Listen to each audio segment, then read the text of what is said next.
네, 안녕하십니까. 정인태 신지식인 TV입니다. 저는 국립한국복지대학교 특임교수를 역임한 정인태입니다. 네, 이 촉법소년, 그러니까 10세 이상 14세 미만 소년범들을 죄를 지어도 형사처벌을 받지 않고 보호처분을 받는다라는 거죠. 네, 그 불법 성매매 포주 역할까지 하고 소년법 비웃는 청소년들, 네, 이러한 기사가 나오고 있어요. 자, 나 촉법이야. 크크, 성폭행 절도에도 당당한 촉법소년. 네, 이런 기사가 나와요. 네, 머리카락 잘리고 성추행 당해 여중생 엄마 촉법소년법 폐지 청원을 했다라는 것입니다. 지금 이게 굉장히 이걸 악용하는 거죠. 이 촉법소년법은 폐지돼야 된다라는 거예요. 그래서 우리가 그 사람이라는 존재가 선한 마음과 악한 마음을 다 가지고 있어요. 가지고 있는데 이 인간의 어떤 그 욕심, 탐욕 또는 분노, 또는 미움, 또는 다른 사람에 대한 괴롭힘을 통한 어떤 쾌락, 이러한 것들을 절제하지 못하는 이제 사람들이 있는 거죠. 그걸 즐기는 경우가 있는 거예요. 그러니까 사람마다 다 다른 거죠. 그래서 어떤 사람들은 진짜 사랑과 용서로 이 다스림이 가능한 사람이 있는가 하면 어떤 사람들은 그렇게 안 되는 사람들이 있는 거예요. 그러니까 이 촉법소년들의 재범률이 계속 높아지고 이 범죄의 이 악질 정도가 더 강화되고 있다라는 그러한 모습인 겁니다. 그래서 우리가 이걸 악용하고 있는 거죠. 이 피해자들은 얼마나 큰 상처를 받을까요? 그 촉법소년법은 폐지돼야 된다는 거예요. 그러니까 10살이면 어느 정도 이 판단이 다 됩니다. 제가 4학년, 그러니까 4학년이니까 8살, 9살, 10살, 11살, 그러니까 10살이죠. 만 10세잖아요. 이때 이제 저는 시골에서 살았거든요. 시골에 살았는데 이 읍이라는 읍내에 나가야지 학교가 있었어요. 그 학교를 걸어가는 거예요. 이렇게 십리길을 걸어가는데 그 읍내에 있는 아이들이 참 무서웠어요. 굉장히 무서웠습니다. 그러니까 뭐 10살짜리인데도 불구하고 돌을 가지고 협박을 하는 거예요. 진짜 돌로 막 찍기도 하고, 예? 그리고 심지어는 아주 뭐랄까요, 음란한 그러한 사진들을 가져다니면서 지목을 해가지고 성폭행을 하려고 하는 거예요. 예, 그 여학생들을 이미 10세가 그 정도로 할 수 있다라는 거예요.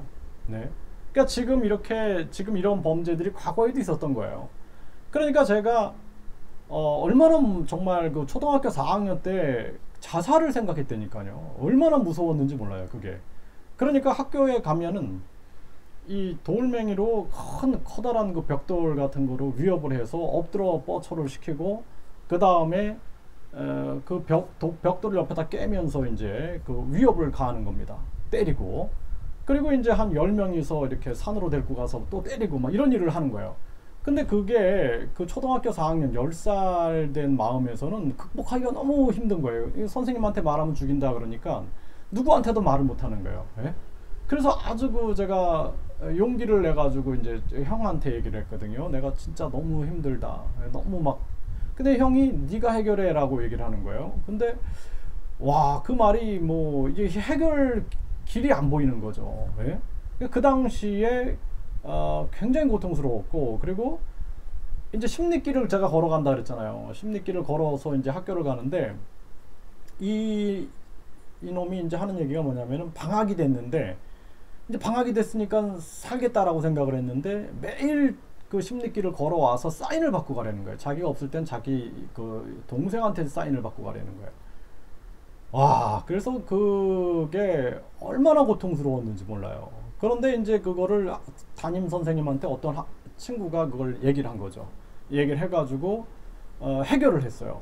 와, 그때 이제 이게 진짜 와, 얼마나 감사했는지 몰랐던 그런 순간이 있는데, 근데 그걸 못 말하는 거죠. 선생님한테도 못 말하고 부모님한테도 못 말하고, 예? 그래서 이때 그 어린 심리에서는 이 극복하기가 상당히 어려운 거예요. 그래서 제가 중학교에 들어가서는 계속 태권도를 했습니다.